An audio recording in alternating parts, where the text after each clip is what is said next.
Hey, happy day. I have a profound thing here for you. Listen up. Here it comes. A gun. A gun is like a parachute. If you need one and don't have one, you probably will never need one again.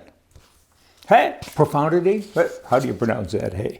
Now, the popular AR-15 rifle, okay? Whoever owns one of those, they do so for lawful purposes. Period. Full stop. That's it. And yet you have governments saying, it's an assault rifle, and there's no definition for that, but the governments continue to talk it up all of the time, chasing something that doesn't exist with regard to it being a problem, right? They always have a solution for a problem that doesn't exist, all kinds of activity and no achievement. Leave it alone, go out and catch a real murderer or something. Leave all the good people alone. From the stupid thief file.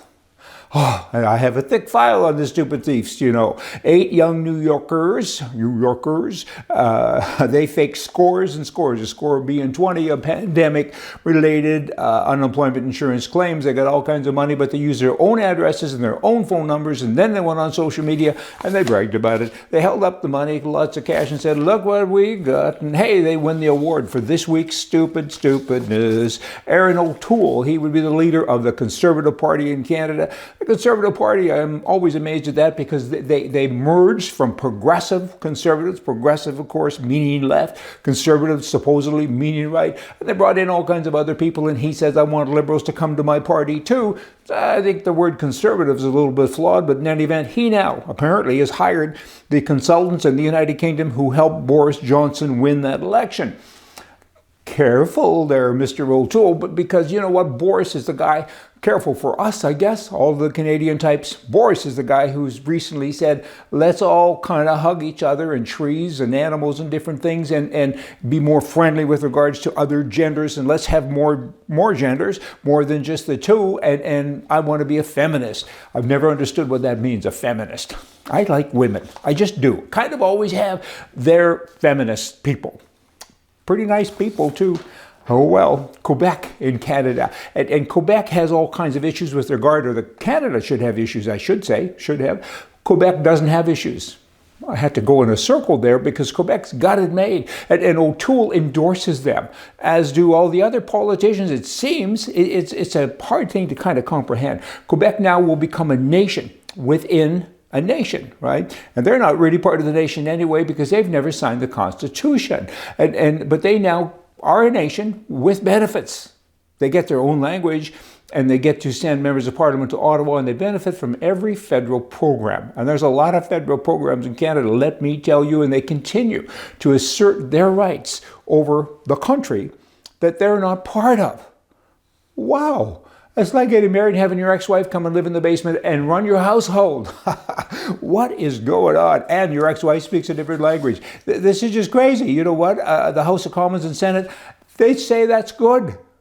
The people don't say it's good. The people in Canada, with the exception of Quebec, I would say, I've been to Quebec often. Montreal, back in the early 80s, I was a big player there. I owned all kinds of apartment buildings and a variety of things, businesses and so on. And I found the people to be great, generous, understanding. This ain't the people doing this. This is a small group of politicians.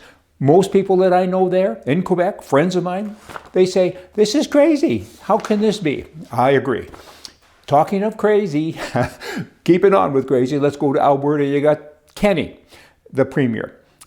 He can't win in the next election. Dumb is forever. I don't think he can win. So, but he's trying. He's going over to the NDP side. He should maybe cross the floor. He says, hey, if I give everything away to people, maybe they'll vote for me again. And kind of weird. Now he's saying, all you people who haven't had a COVID shot, I'm going to have a $3 million and more lottery for you to win. Are you kidding me? That's what he's doing. It's other people's money. It's the citizens' money. And he's saying, sign up, get your needle, and you get to win $1 million this week. And I don't know all the exact formula, but it goes on to say $3 million and a bunch of other prizes as well. What about the people who had the shot 2 months ago and 3 months ago? I guess they're not part of the lottery. This is bizarre. You shouldn't be able to do stuff like this. He says we have to nudge those who haven't gotten around to getting the vaccines yet.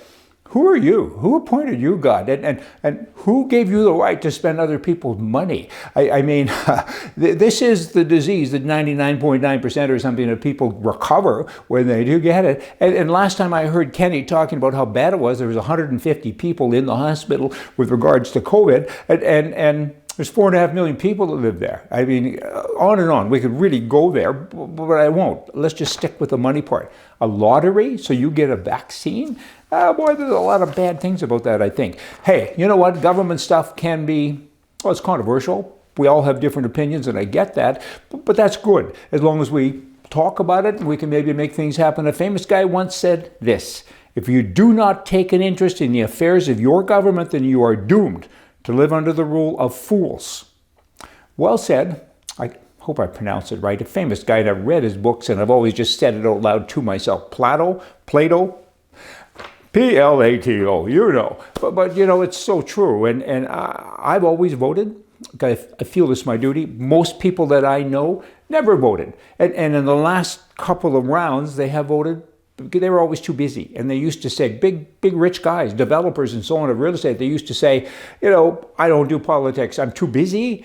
Well, if you hire somebody and you never pay attention to what they do, guess what? You end up with a mess. You hire a gardener and pretty soon he painted your house his color. And that's what's happened. So finally everybody's paying attention, as we should be, to that saying from a famous guy. Hey, y'all come back. See ya.